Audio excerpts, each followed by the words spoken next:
करना पड़ा गंदा काम। ये कहानी हिमाचल की एक लड़की की है। इसमें उसका नाम बदला हुआ है। इस कहानी में उस लड़की का नाम निशा है और वह हिमाचल की एक छोटे से गांव से है। वह 2015 में चंडीगढ़ पढ़ने के लिए आई थी।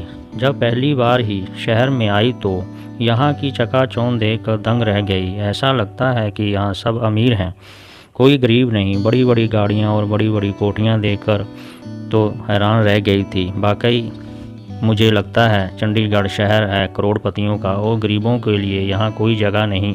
आपको बता दूं कि निशा एक गरीब परिवार से है। निशा के घर वालों ने बड़ी मुश्किल से 12 तक पढ़ाया था। जब पहली बार चंडीगढ़ आई तो निशा का गुजारा बड़ी मुश्किल से होता था। निशा अपने घर वालों को कई बार कह चुकी थी कि मुझे महीने के थोड़े ज़्यादा पैसा भेजा करो, लेकिन वह हमेशा निशा को बोलते थे कि घर में बहुत तंगी है, इसी तरह अपना गुजारा कर लो। तो निशा किराए पर एक घर ले रखा था और साथ एक और लड़की रहती थी। उसने सलाह दी कि कोई पार्ट टाइम नौकरी कर लो। तो निशा पार्ट टाइम नौकरी के लिए एक शोरूम में गई, लेकिन हर एक ने यही कहा कि कम से कम 6 घंटे नौकरी करनी पड़ेगी।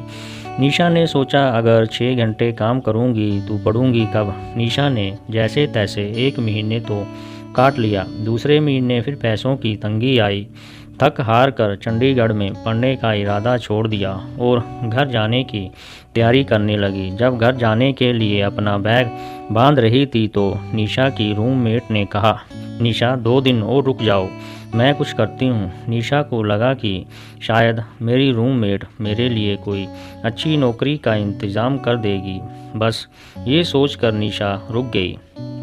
अगले ही दिन रूममेट निशा को एक आंटी के पास लेकर गई। आंटी देखने में सुंदर थी, मेकअप भी अच्छा किया हुआ था। निशा और उसकी फ्रेंड को उस आंटी ने बैठने के लिए कहा।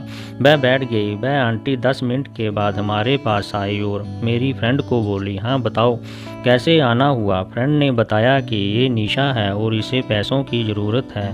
उसके बाद उस आंटी ने जो कहा वह सुनकर निशा के होश उड़ गए। उस आंटी ने कहा, देखो निशा, अगर तुम्हें पैसों की ज़रूरत है तो तुम बहुत कमा सकती हो, लेकिन थोड़ा कॉम्प्रोमाइज़ करना पड़ेगा।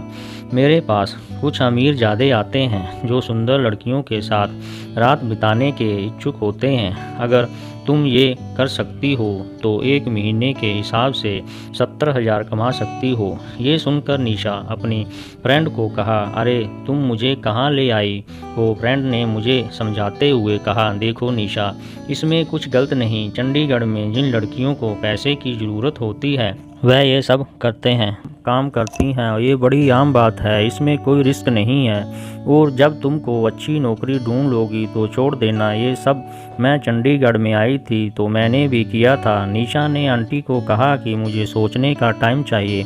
हम घर आए और बहुत सोचने के बाद मैंने ये काम करने का फ़ैसला कर लिया, क्योंकि मैं जानती थी कि घर से मुझे कोई ख़ास फाइनेंशियल सपोर्ट नहीं होगी। इसलिए थोड़े टाइम तक क्यों ना ये काम कर लिया जाए। निशा ने पूरे 1 साल तक ये काम किया और आज निशा एक अच्छी कंपनी में नौकरी करती है।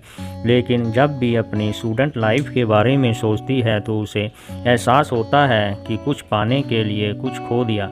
सिर्फ चंडीगढ़ ही नहीं बल्कि बड़े बड़े शहरों में लड़कियां ज़्यादा पैसा कमाने के लिए रास्ता चुन लेती हैं, लेकिन उन्हें इस बात का एहसास नहीं होता कि कई बार इस रास्ते पर चलकर उनकी पूरी ज़िंदगी ही बर्बाद हो जाती है।